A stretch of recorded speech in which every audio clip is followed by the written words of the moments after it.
Hi, I'm Rebecca Stack. I'm a stormwater manager for Washington, D.C.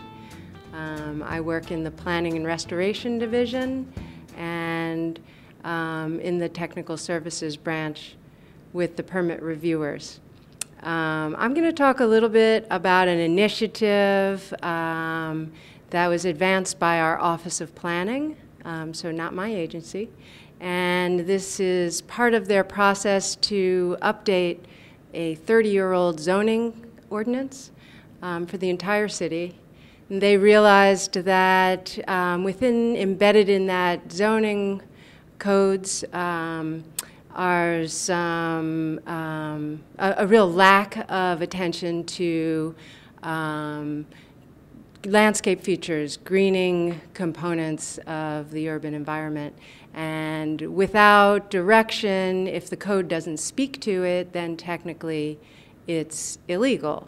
So we don't want a city that is absent of green. And so they pursued something similar to what Seattle has developed, the green factor. We're calling ours the green area ratio.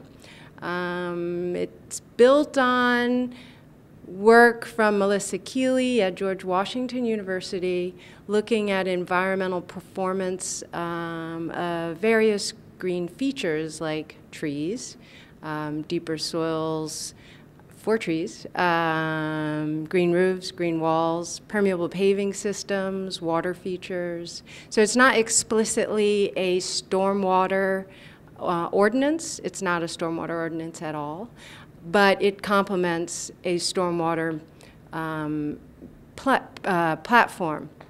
So Office of Planning is in the process of implementing the zoning regulation. They're developing these ratios for different zones within the district. So an industrial zone might have a different ratio to achieve than a commercial zone. Currently, we're exempting the residential single-family zones at the moment, though it could be built in a future iteration. The way it works is any development applying for a certificate of occupancy will have to achieve a certain green area ratio. That means the ratio of these green practices, trees, green roofs, etc., relative to the ratio of the property footprint would have to exceed whatever that ratio is for that particular zone. So Office of Planning's doing all the planning side of it.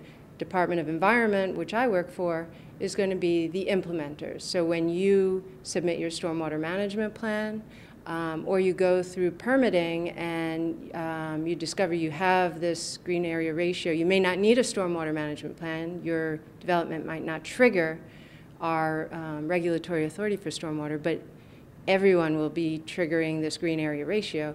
You would submit this to Department of Environment. Our permit reviewers would review this and make sure you're complying with the ratio for your zone. And our inspectors will be able to enforce it over the life of the project. So it's complementing our stormwater regulations, but it's sort of a backdoor into it. And the other important thing, I think, is that our regulations, particularly we're moving towards a volume-based regulatory framework, and our new guidebook will have things like green roofs and permeable paving systems as methods to achieve it, but it's not a requirement that you plant trees or that you use a green roof. So you may end up with a harvest reuse system, which doesn't have any sort of green vegetation associated with it. So we think this zoning ordinance will help keep that a lively part of the stormwater program.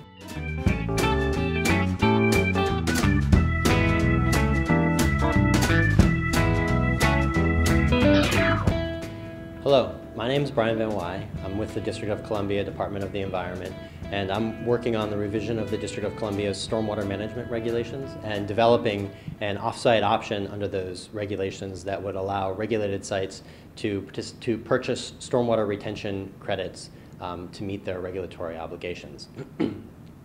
Under the draft MS4 permit for the district, regulated sites, which are sites that disturb 5,000 square feet or more of soil, will be required to retain the runoff from a 1.2-inch storm. This is absolutely critical for the ongoing restoration of the district's water bodies, the Anacostia and Potomac rivers and Rock Creek. And under this standard, development will become a major driver of stormwater retrofits in the district. Recognizing this and the importance of development for revitalizing the district, we want to implement this 1.2-inch retention standard in a way that maximizes flexibility for regulated sites. And we believe that the credit trading program can do that by ensuring the environmental benefit of retention, but also providing regulatory flexibility. The way it works is pretty simple. The regulated site will have a minimum on-site retention volume requirement. And above that volume, they'll have the option of purchasing credits to meet their requirement. Now, about 43% of the District of Columbia is impervious, and the vast majority of this area is not subject to our stormwater management regulations, and there's no funding for the retrofit of that surface. So what we are seeing in our analysis is that this credit trading program has the potential to create a market for retrofits that could finance the installation of retrofits on these properties. And actually, from a retention perspective, this is an improved outcome for district water bodies.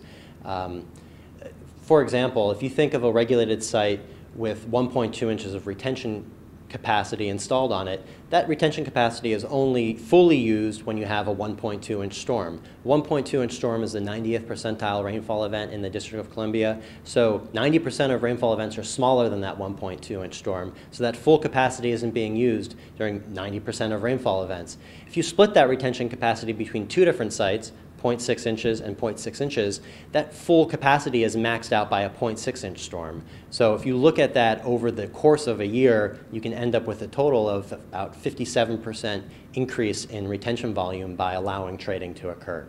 In addition to that, our analysis has concluded that trading would allow regulated sites an opportunity to reduce costs of compliance and therefore provide them flexibility in how they meet the new requirements. One quick point is there are also, of course, social benefits involved here. One is that by not having a chilling impact on development, we're encouraging the ongoing revitalization of the district, which is important for quality of life of its residents and visitors. But also, there should be an increase in green jobs under a trading program since you have more practices that will be being installed and maintained. And there's also the benefit of more low-impact development, more green infrastructure being installed in communities around the district. So all in all, we believe that this stormwater retention credit trading program has a significant potential to increase sustainability, the triple bottom line of sustainability of environmental, economic, and social benefits compared to a strict on-site retention standard.